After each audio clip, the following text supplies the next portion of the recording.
Ante todo, buenos días. El tema a discutir el día de hoy se refiere a enfermedad pulmonar obstructiva crónica a cargo del Dr. Rafael Montero, R3, mi persona Silvia Hernández, R1, bajo la supervisión del coordinador Dr. Freddy Salazar, adjunto al Servicio de Medicina Interna. La enfermedad pulmonar obstructiva crónica es una patología frecuente, prevenible y tratable que se caracteriza por síntomas respiratorios y una limitación al flujo aéreo persistente, que se deben a diversas anomalías de las vías respiratorias o alveolares causadas, generalmente, por una exposición importante a partículas o gases nocivos. Esta limitación crónica, que es característica de la enfermedad pulmonar obstructiva crónica, también conocida como POT,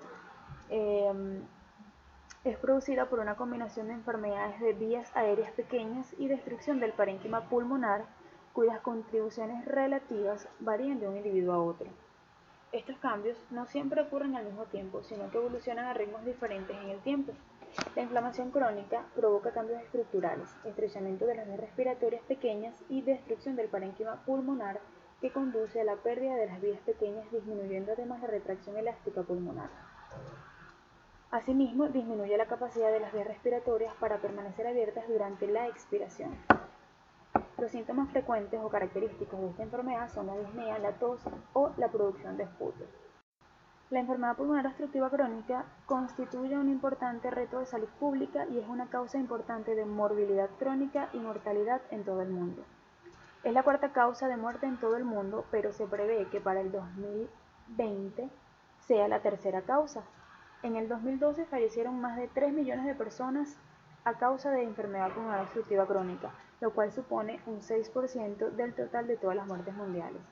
La Organización Mundial de la Salud estima que 65 millones de personas tienen enfermedad pulmonar obstructiva crónica de moderada a grave, además de que todo sujeto mayor o igual de 40 años de edad con historia de exposición a factores de riesgo para EPOC, aun siendo asintomático, debe ser estudiado.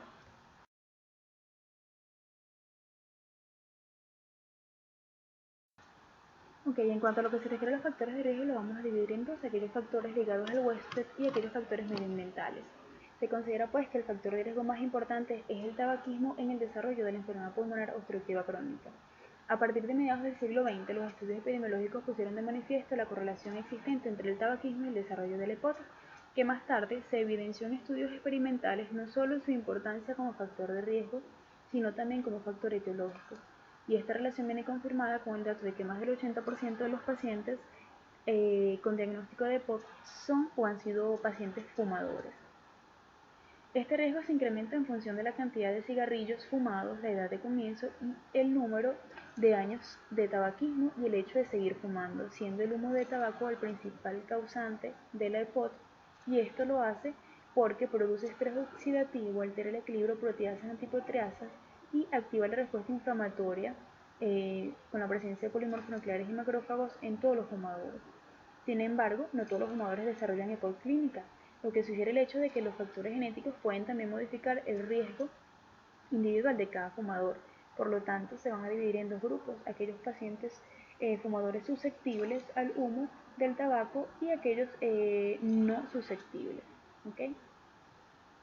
En cuanto a lo que se refiere a la contaminación atmosférica, no se ha demostrado como tal una relación directa entre la contaminación atmosférica y el desarrollo del EPOC, aunque existe cierta correlación con la aparición de agudizaciones y de síntomas respiratorios en personas no fumadoras, provocando un efecto irritativo sobre las vías aéreas que condiciona mayor broncoconstricción e hipersecreción bronquial.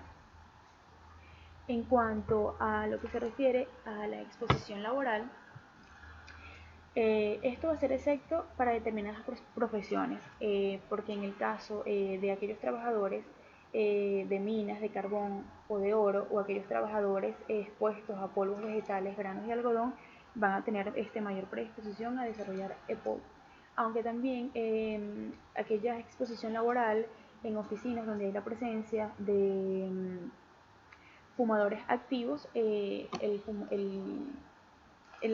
la persona pues que comparta el área de trabajo con un fumador activo también tiene factor predisponente a producir EPOC, ya que es un fumador pasivo. En cuanto a la edad y el sexo, se considera pues que esta es una enfermedad de mayor predominio en hombres, pero hay datos y cifras pues que estiman un aumento de la presencia de esta enfermedad en mujeres, y se debe también al hecho de que algunas mujeres tienen como oficio la exposición al humo a través de la preparación de comidas o ¿sí? aquellas comidas preparadas en leña. Por eso se considera que hay aumento en el riesgo femenino. ¿Okay? En cuanto a los factores genéticos, eh, el déficit hereditario de alfa-1 antitripsina, se dice pues que existe la hipótesis de que existen muchos factores genéticos aún sin identificar que pueden modificar el riesgo personal de desarrollar EPOC. El factor de riesgo más estudiado es el déficit de alfa-1 antitripsina asociado pues al desarrollo precoz y acelerado del enfisema panlobulilar y el descenso de la función pulmonar tanto en fumadores como en no fumadores. Aunque el tabaquismo considera también el riesgo de originar EPOC. Las personas con este déficit, con el déficit de alfa-1 antitripsina con concentración sérica menor de 50 mililitros, tienen un riesgo superior al 80% de desarrollar enfisema.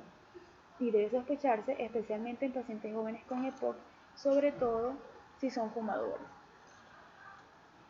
Este déficit, aunque afortunadamente poco frecuente, sería el responsable de el 2 al 4% de la presencia de enfisema. En cuanto al crecimiento y desarrollo pulmonar, las personas con desarrollo pulmonar incompleto tienen una función pulmonar máxima reducida y por tanto tienen mayor riesgo de padecer EPOC. Las alteraciones en el crecimiento pulmonar están influenciadas por sucesos durante la gestación, el peso al nacer y con exposición diversas durante la infancia. Siguiendo con los factores de riesgo, tenemos pues que el nivel socioeconómico es otro de los factores de riesgos predisponentes para la enfermedad pulmonar obstructiva crónica.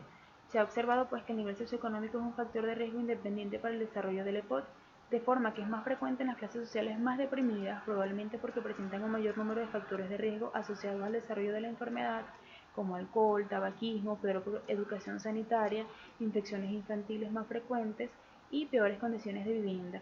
Además, la presencia de desnutrición también es un mal pronóstico para el desarrollo de esta enfermedad. En cuanto al siguiente factor de riesgo, que es el asma y la hiperreactividad bronquial, se ha asociado pues con un mayor riesgo de desarrollar enfermedad pulmonar obstructiva crónica.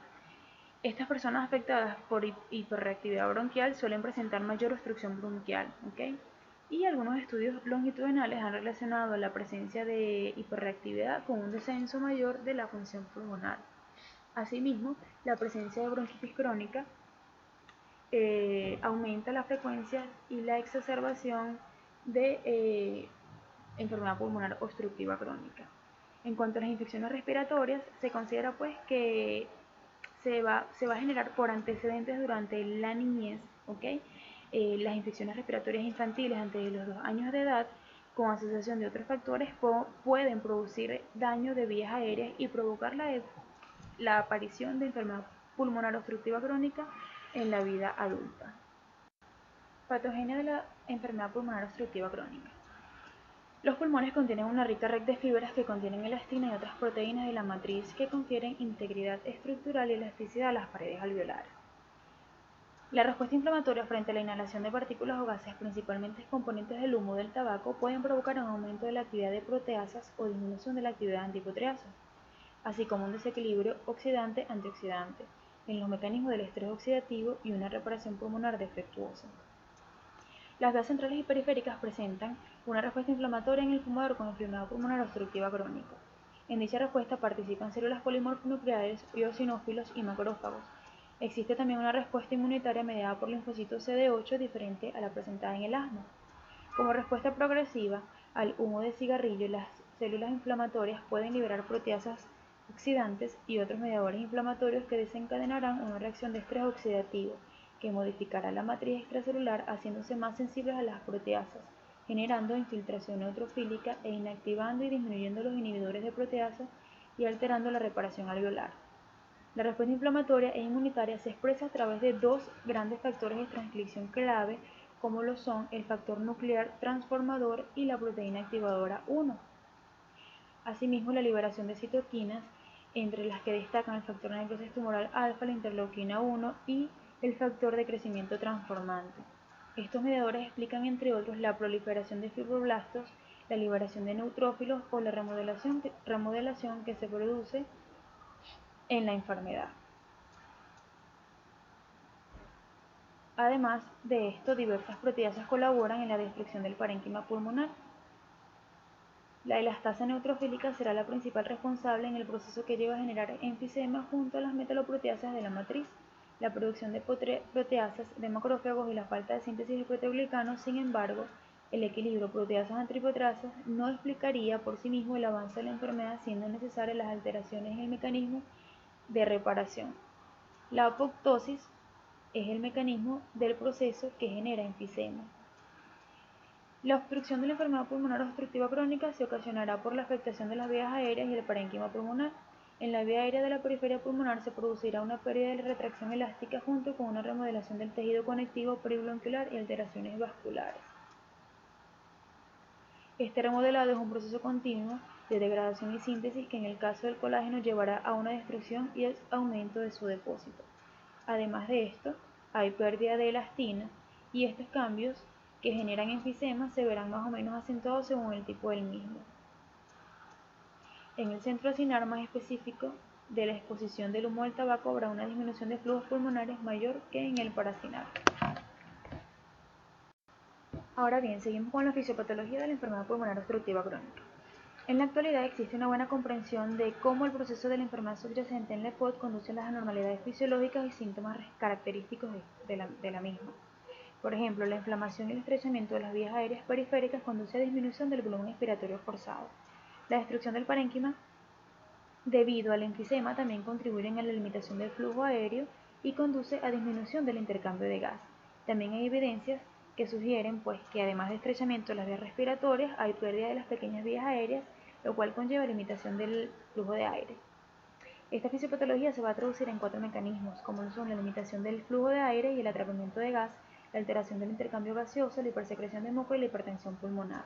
En cuanto a la limitación del flujo de aire y el atrapamiento del gas, se considera que la extensión de la inflamación, fibrosis y exudados luminales de las vías respiratorias pequeñas se correlacionan con la reducción de la relación del volumen expiratorio forzado y la capacidad vital forzada, y probablemente con la disminución acelerada del volumen expiratorio forzado que es característico de esta enfermedad. Esta limitación de la vía aérea periférica atrapa progresivamente gas durante la expiración, lo que resulta en la hiperinflación. Esta hiperinflación estática reduce la capacidad inspiratoria y se asocia comúnmente con la hiperinflación dinámica durante el ejercicio, lo cual conduce a un aumento de la disnea y a la limitación de la capacidad de hacer ejercicio. Estos factores contribuyen al deterioro de la propiedad contráctil intrínseca de los músculos respiratorios. Se cree que la hiperinflación se desarrolla a comienzos de la enfermedad y es el mecanismo principal para la disnea de esfuerzo. En cuanto a la alteración del intercambio gaseoso, esto da lugar a hipoxemia e hipercapnia y tiene lugar varios mecanismos en la EPOD.